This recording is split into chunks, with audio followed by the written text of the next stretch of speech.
Vamos lá dar continuidade então à nossa série de fracasso na clínica.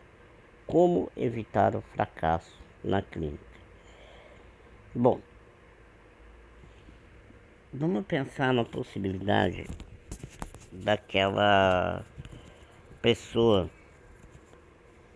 que tem uma demanda. Vamos pensar que é uma possibilidade, vamos pensar numa demanda assim, tipo, a pessoa que tem um casamento tóxico, a mulher que tem um casamento tóxico, né? O casamento tóxico e ela não quer mudar, né? Então, primeiramente, ela tem um padrão de interesse pelo parceiro ou pela parceira. Ela tem um padrão de comportamento nesse relacionamento e um padrão de personalidade que ela procura nos relacionamentos. Normalmente esses padrões tóxicos que as mulheres sempre buscam, por exemplo, eles podem ter várias origens. Naquela filosofia mais freudiana, em que existe o complexo de Electra, aonde a mulher tem uma admiração exacerbada pelo pai. Tudo bem, faz um sentido? Faz, tá? Nos dias de hoje, eu já fico meio querendo ponderar demais para ver se isso faz sentido, ainda continua fazendo sentido. Outra questão que pode acontecer é atração física sexual. Existe uma boa parte das mulheres que gostam de homens com mais experiência, que tem o que elas chamam de pegada. Essa questão da pegada, que eu acho muito machista das mulheres utilizarem esse termo, inclusive, é uma coisa muito primitiva, muito instintiva, onde a gente para pensar e fala, poxa, mas as mulheres hoje elas buscam ter um respeito no casamento, ser respeitada e tal, então ela quer um cara que na hora H faça dela um objeto de prazer dele e exerça supremacia, dominância e ela submissão. Vai num contrassenso total para a realidade dos dias de hoje, mas ainda existe isso. Então vamos analisar primeiro essas mulheres que buscam através do tal comportamento de pegada. Se o cara tem pegada, é porque ele é um pouco agressivo.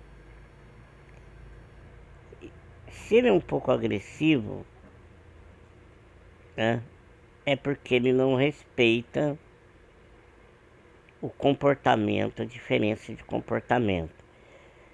E isso me faz lembrar também o dia que eu entrevistando um casal numa sessão em dupla e o rapaz estava reclamando de queixa de ejaculação precoce.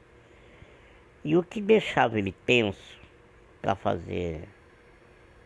ter, né, a ejaculação precoce, sempre existe uma tensão liminar ou subliminar, né, consciente ou inconsciente, que a preocupação dele, a atenção dele, né, era alcançar a demanda da esposa, ou seja, fazer com que ela conseguisse alcançar o prazer na relação.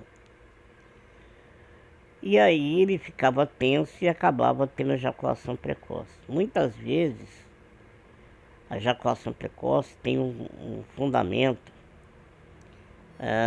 baseado na má qualidade da ereção, tá? Então o cara ficava tenso, né, e preocupado em fazer a mulher dele ter prazer, e nessa tensão ele tinha uma queda de virilidade, e aí ele acabava ejaculando antes da hora. Bom, o que acontece?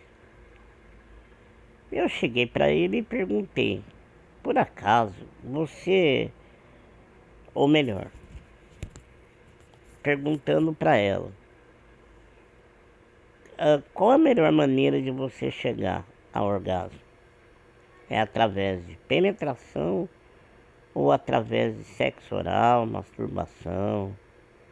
O que você consegue melhor? Ela falou assim: olha, eu não gosto e dificilmente eu chego ao orgasmo por uma penetração.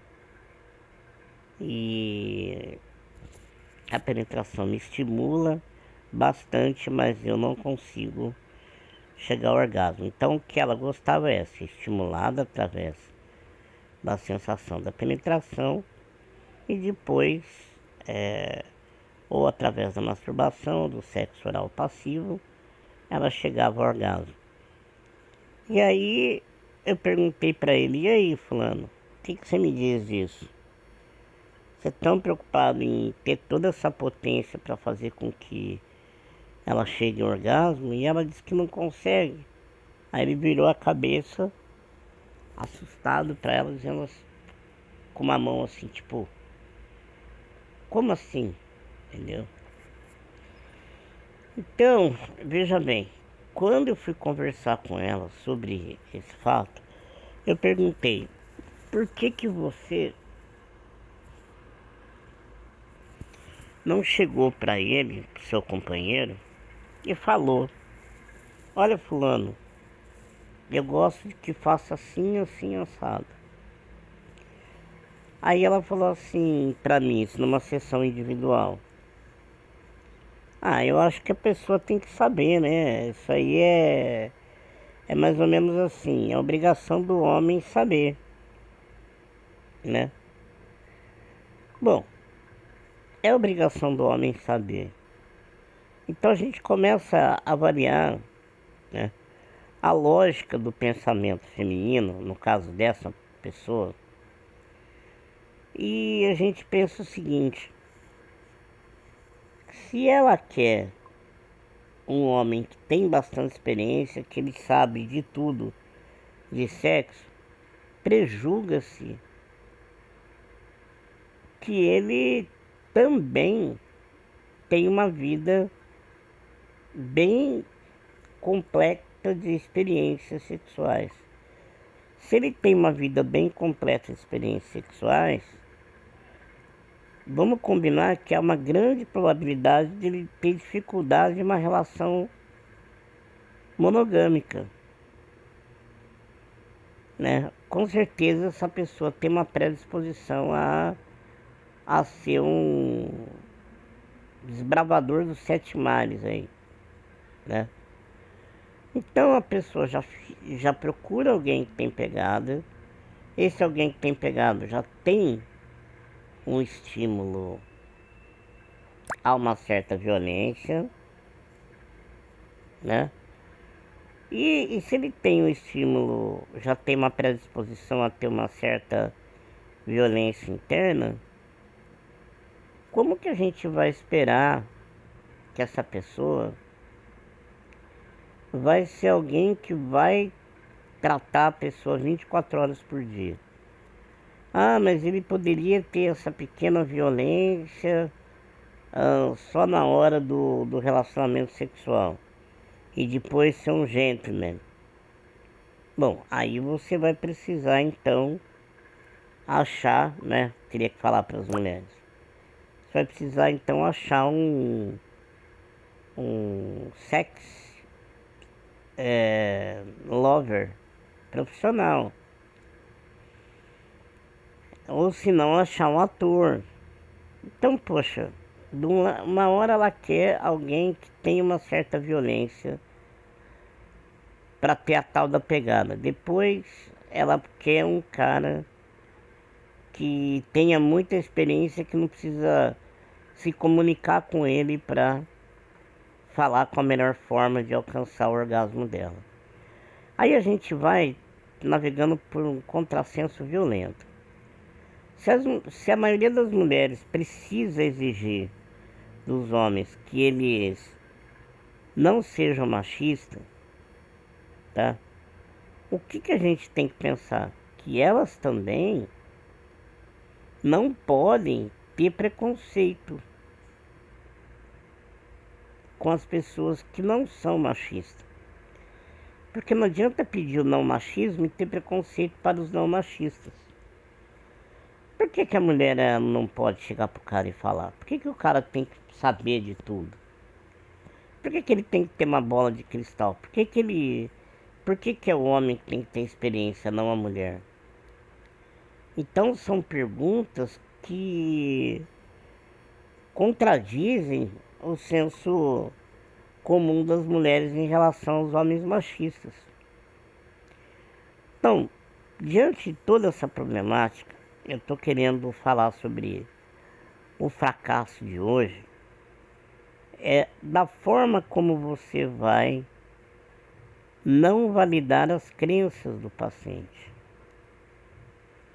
Porque se o paciente procura, por ele estar sentindo sensações, sentimentos ruins, e esses sentimentos são gerados por crenças que habitam naquela mente por anos a fio, e você vai começar a demonstrar que o problema está na própria pessoa, no sentido de não querer ajustar as suas crenças. Aí você tem uma grande probabilidade de se estrepar nessa terapia e com esse tipo de paciente, porque esse paciente, no caso essas mulheres, elas não querem modificar a sua vida.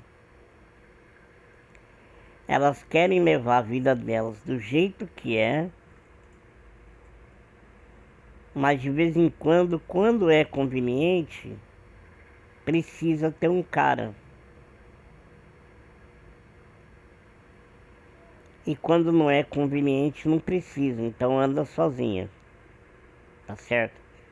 E aí você vai chegar para a pessoa e vai dizer, ó, você gosta de vagabundo porque tem atração sexual por eles. Ela não vai admitir isso.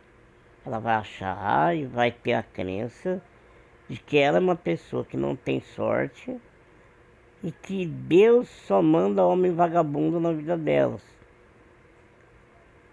Porque elas não estão na busca de assumir os seus problemas.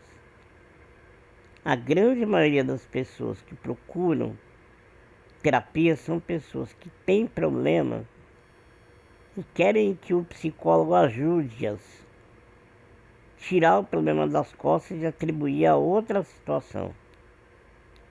A pessoa quer continuar com as mesmas crenças, com os mesmos problemas, mas não quer assumir a culpa. E quando você fecha o cerco e ela percebe que ela vai ser obrigada a assumir a culpa, aí você já tem o quê? Uma difusão desse paciente. Esse paciente já quer sair fora. Então por hoje é isso. Espero que tenha ajudado.